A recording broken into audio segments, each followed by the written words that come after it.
একদিন তিন্নি তার বান্ধবীর সাথে রাস্তা ঘুরতে বেরিয়েছে। তখন তিন্নি মিঠাইকে বলল যে, হ্যাঁ রে মিঠাই, তোর বাড়িতে সবাই ভালো আছে তো? কি আর থাকবে বল, যা হু হু করে সব কিছুর দাম বাড়ছে, আর ভালো লাগছে না রে। হ্যাঁ, তা তো ঠিকই। জানিস, আমাদের বাড়িতে সবসময় টাকা পয়সা নিয়ে লেগে আছে। কি যে করি বলতো? হ্যাঁ, ঠিকই তো। আচ্ছা, তোরা কে কে আছিস? আমরা 4 জন। ও, বাবা কি করে?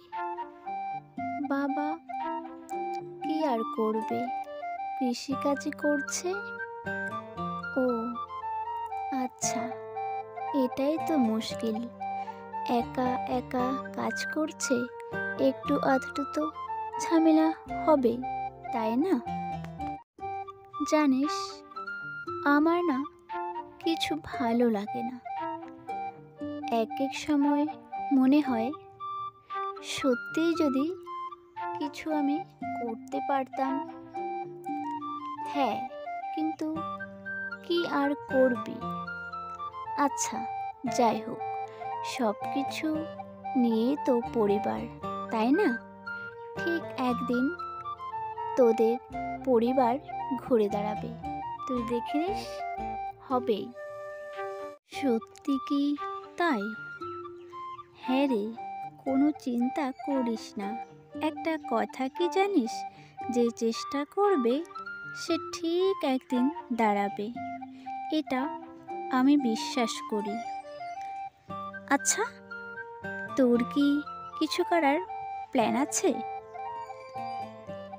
হ্যাঁ রে, 2-3টে তো চাকরির পরীক্ষা দিলাম, কিন্তু কোথায় কোনো ডাক আসছে না।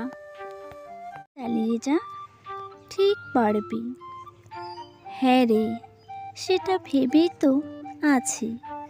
জানিস, আমি বাড়িতে গেলেই বাবা মা বলবে, কি রে কিছু পেলি? আমি তখন কি উত্তর দেব বলতে পারিস? কিছু উত্তর দেওয়ার দরকার নেই, চুপ করে থাকবি আর বলবি, সময় হলে সব হবে। আসলে কি জানিস তো, টাকা না হলে কেউ কারো কাছে সম্মান পায় না। আজ তোর কাছে টাকা থাকুক, তোর কাছে সবাই থাকবে।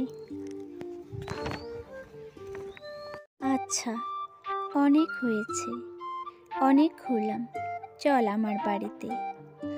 আজ খেয়ে দে, যাবি আমার বাড়ি থেকে। না রে, আরেকদিন, আজ নয়, আজ বরং বাড়ি যাই। ঠিক আছে, তুই যখন চাইছিস না, আমি জোর করব না। মিঠাই বাড়িতে যাচ্ছে আর চিন্তা করছে, বাড়িতে তো সবাই না খেয়ে আছে, আমাকে তাদের জন্য কিছু খাবার নিয়ে যেতে হবে। হাতে কিছু টাকা আছে, এই দিয়ে বরং কিছু খাবার নিয়ে যাই।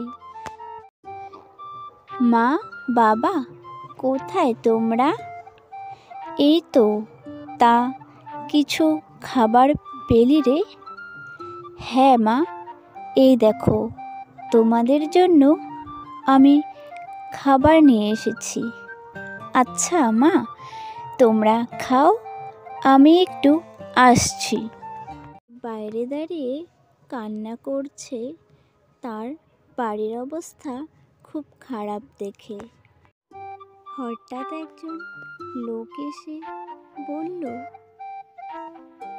মিঠাইয়ের বাড়ি কোথায়?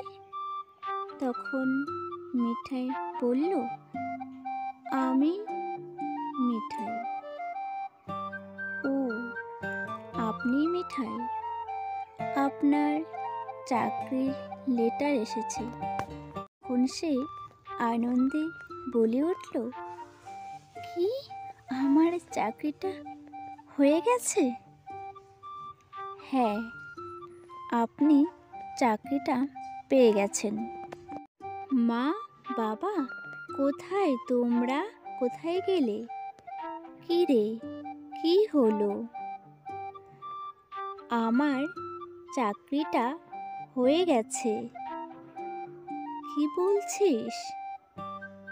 হ্যাঁ গো মা, আর তোমাদের কোনো অভাব থাকবে না। দেখো, আর কষ্ট হবে না। এভাবেই তাদের কষ্ট থেকে সুখের দিন এলো।